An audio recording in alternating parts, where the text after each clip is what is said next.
अस्सलाम वालेकुम viewers, Urdu doctrine में खुश आमदीद। मैं उम्मीद करती हूँ आप सब खैरियत से होंगे। और गाइस, जिन्होंने अभी तक इस चैनल को सब्सक्राइब नहीं किया, काइंडली वो सब्सक्राइब कर लें और साथ ही लगे बेल आइकन को भी प्रेस कर लें ताकि हर नई आने वाली इन्फॉर्मेटिव वीडियो आपको बआसानी मिल सके। औरत के पर्दे और बेपर्दगी से मुतल्लिक एक दिलचस्प और सबक आमोज़ वाक़या। एक गांव में एक बापर्दा खातून रहती थीं जिनकी डिमांड थी कि वो शादी उससे करेंगी जो उन्हें बापर्दा रखेगा। एक नौजवान इस शर्त पर निकाह के लिए रज़ामंद हो जाता है और दोनों की शादी हो जाती है। वक़्त गुज़रता रहता है, यहाँ तक कि उन्हें एक बेटा हो जाता है।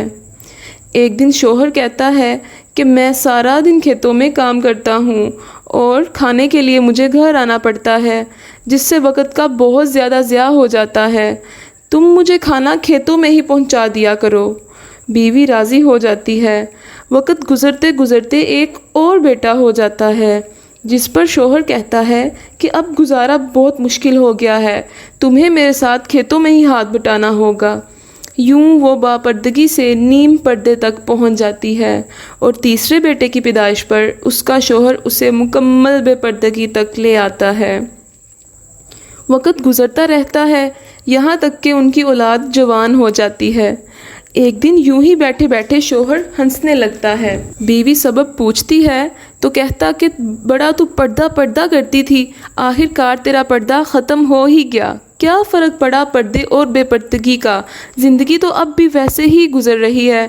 अब औरत बोलती है कि तुम साथ वाले कमरे में छुप जाओ, मैं तुम्हें बताती हूँ कि पर्दे और बेपर्दगी का फ़र्क क्या है। शौहर कमरे में जाकर छुप जाता है। अब औरत अपने बाल बिखेरे रोना और पीटना शुरू कर देती है। पहले बड़ा बेटा आता और रोने का सबब पूछता है। माँ कहती है तेरे बाप ने मुझे मारा है। बड़ा बेटा माँ को समझाता है और कि अगर मारा है तो कोई बात नहीं, वो आपसे मोहब्बत भी तो करते हैं, आपका ख्याल रखते हैं। वो समझा बुझाकर चला जाता है। औरत फिर से रोने की एक्टिंग शुरू करती है और मंझले बेटे को बुलाकर बताती है कि तेरे बाप ने मुझे मारा है।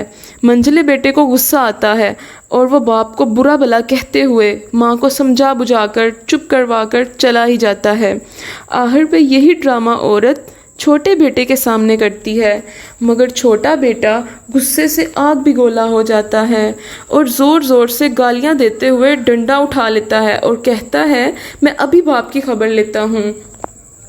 फिर औरत शौहर को बुलाकर बोलती है कि पहला बेटा मेरे पर्दे के वक़्त पैदा हुआ तो उसने तेरा पर्दा रख लिया, दूसरा नीम पर्दे के ज़माने में पैदा हुआ तो उसने तेरी आधी लाज रख ली, जबकि तीसरा जो मुकम्मल बेपर्दगी के ज़माने में पैदा हुआ तो वो मुकम्मल तौर पर तेरी इज़्ज़त का पर्दा उतारने चला है। हासिल कलाम, पर्दा जहाँ औरत का फितरी तकाज़ा है जो खालिक़े कायनात की तरफ से हुक्म और कायदा भी है, तो वहाँ उसके गहरे असरात भी मुरतब होते हैं, जिसको हम आज अपने मुआशरे में वाज़ेह तौर पर महसूस कर सकते हैं। शुक्रिया।